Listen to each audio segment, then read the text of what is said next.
walang kibo. Ang paghahatol. Sa loob ng isang oras, sakto alas 6.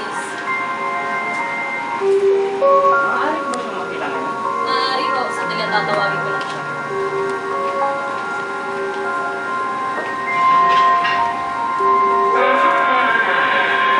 Nandito sa Father Lee. Pablo! Father, kumusta po? Ano pong balita? Pasensya ka na, anak. Alam ng Diyos kung paano ko ginawa ang lahat. Naiintindihan ko naman po yung Father. Ginoong Gonzales, meron mo ba kayong gustong hilingin? Pagkain, damit, o alak? Kahit ano? Kahit ano.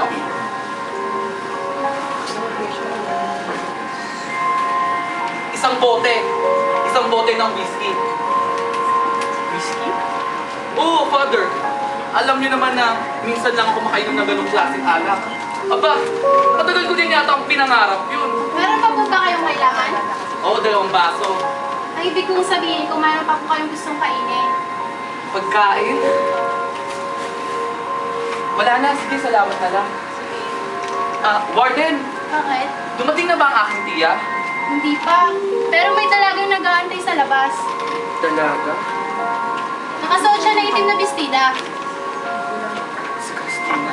Papasukin ko na ba siya? Hindi, wag na. Mamaya na lang. Father, kung may gusto at kailangan pa po kayo, nasa labas lang po ako.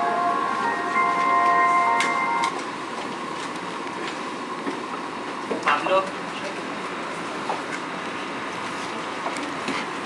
Pablo! Pasensya na ako, Father. Halika, upo ka. Ano bang iniisip mo, anak? Hindi po kasi ako makapaniwalang, Father. Sa loob po ng isang oras, ako'y mamamatay. 24 na taong gulang pa lamang po ako, Father. Minahon ka, anak. Nais ko sanang kausapin ang gobernador. Ngunit wala na raw siyang magagawa. Father, sa tingin niyo po ba, kagaya ng sinabi niyo sa akin kagabi, mapapatawad pa kaya ako ng Diyos sa lahat ng aking nagawa? Anak, gano'n man kadilim ang iyong buhay, humingi ka lang ng tawad sa Kanya at manunumbalik ang liwanag na hinahanap mo. Hindi! Hindi ko kayang humingi ng tawad. Kung tinuruan lang ako ng aking ina na magdasal at magtiwala sa Diyos, pero hindi! Kaya nga nandito ako, bilang na ang oras ko! Buhay pa ba ang iyong ina? Opo, pero ayoko na siyang makita. Bakit naman? Para saan pa, Father? Kanina pagdating ko, may napansin akong babae. Panay ang silip-silip sa loob. Matangkad po ba, Father? Oo. At nakasuot siya ng makulay na bestida. Meron din siyang suot ng mga alahas sa kanyang leg at kamay. Ayoko po siyang makita, Father. Salit siyang ina, Pablo. Pero, Kinahuli ng suso mo sa akin, hindi mo na ako nakapatulan! Naalis na ako dito sa katulad mo na ginawa ko na to! Dapat nga matagal mo nang ginawa. Akala mo masaya ako na pangasawa kita? Nagsisisi ako na! Hindi ko naman naging dito! Ako! Lalo na ako! Nung nakilala kita, nagkamalas-malas ang buhay ko. Sige, umalis ka na! Visit ka lang sa buhay ko eh. Pablo! Inay, saan ka pupunta?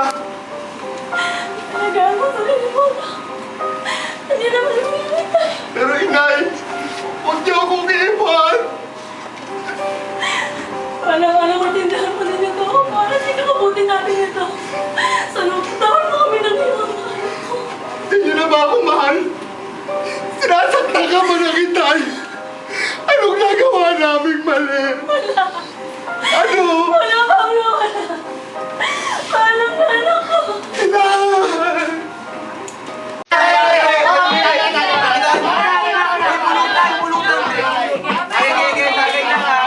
Tagay mo na. Saan ka lang yung pakilipat ka sa baba niya?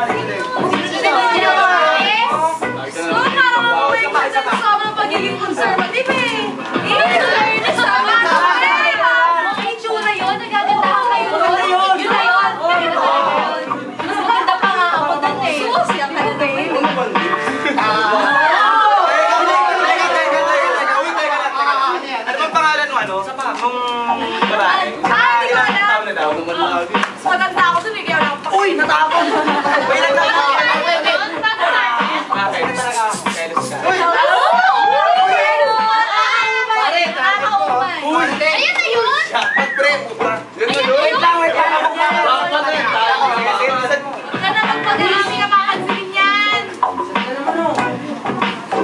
ako pinansin!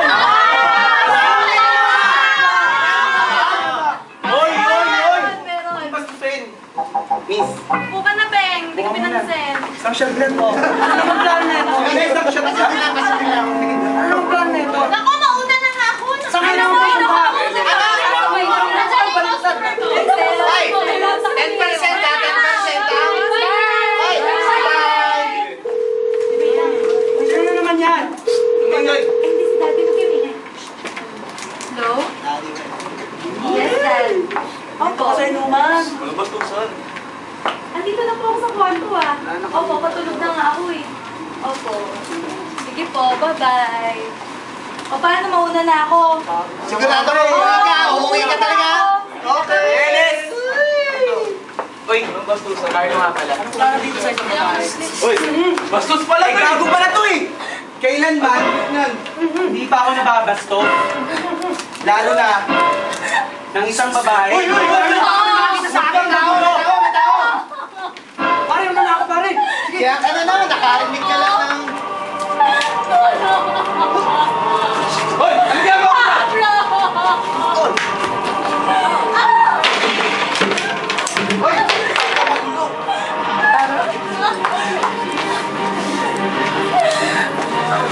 Hindi pa ako nakakapatay ng tao! Ha? Ngayon pa lang! Oh! Pablo!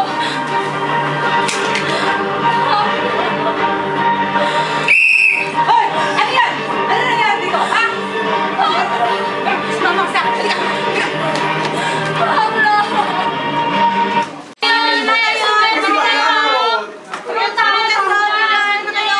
Kulay, bili kayo natin! Bili kayo! Tabi ka nga dyan! Tabi! Ito ka nga natin sa...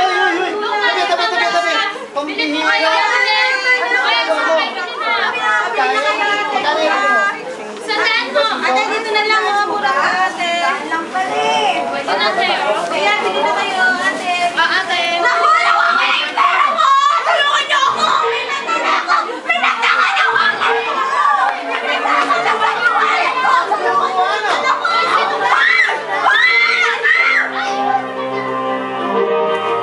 Hoy, basta. Hoy lang. Wala ako. Hoy, sarado. Gusta, tol? Parang puta ka sponsor yung tinitira nyo ah! Hindi natin subukan bumili ng... Bahay natin dyan. Painom ka naman. Bahala! Pabili ka? Sige na. Guys, dalili pare! May isang case ka naman. Sagot ko nga ang iinumin nyo! Ito na yan! Kapalit mo!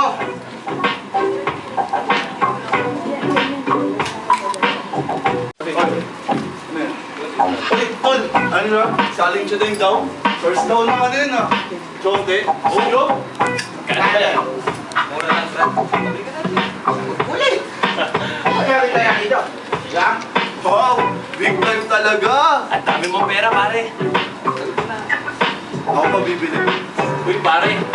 Uy, sexy. Wow! Share ang pera, mga bukha! Arte mo ah. Eh bakit? Picture mo, hipong ka lang ito. Hipon! Ganon? Kayo nga dukha eh!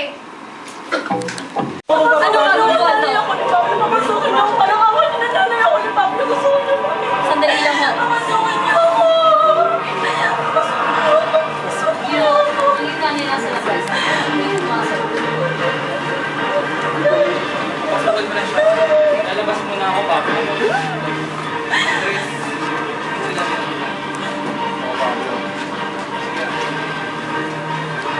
Alagaan mo sa gusto nyo, Pablo. Paalam na Pablo. Mag-iingat ka.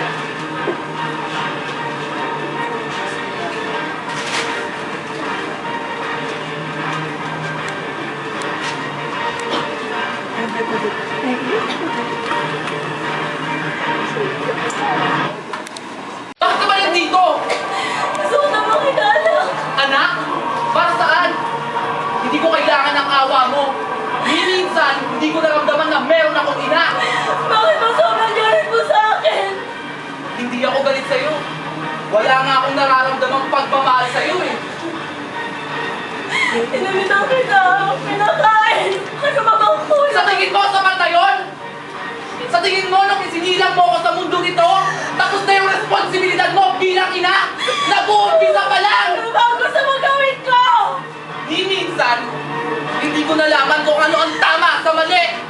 Ang dapat sa di dapat, hindi mo na ituro yun! Pero sinubukan ko maniwala ko sinubukan ko. At higit sa lahat, hindi mo ako tinuruang manalig sa Diyos.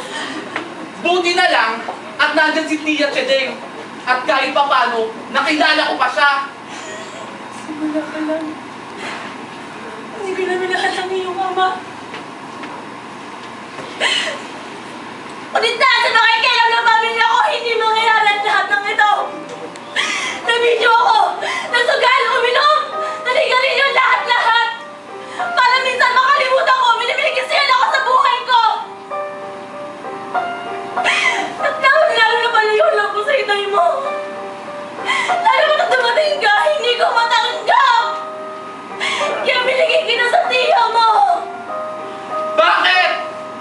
Bakit mo kami iniwan ni Itay? Mas maalaga ka ng maayos ang tiya dyan ay wanak. Nung sa puto ko pa lang nakilala ko si Marcos. Siya ang nagbigay ng marangyang buhay sa akin. Lahat, damit, lahat-lahat. Kaya binigay kita sa tiya mo dahil alam ko mas maalagaan ka niya kaysa sa akin. Buong buhay ko, pinaniwala ako ni Tia Chedeng na mula nang namatay ang Itay, iniwan mo ko at naghanap ng bagong lalaki. Alam mo na masisisi mo pa ba ako? Kung maniniwala sana ako sa'yo, bibigyan ko sa'yo si Christina. Pero imposible! Huli na ang lahat! Oo, asawa ko. Kailan pa? Kanina lang. Sige, anak. Para mapatawan mo lang ako. Aalaga ako sa Christina. Itutulad siya sa akin. Kung mamamatay ako, na kinikilala kang ina, at kung kaya kong mamatay, na tinatawag kang ina,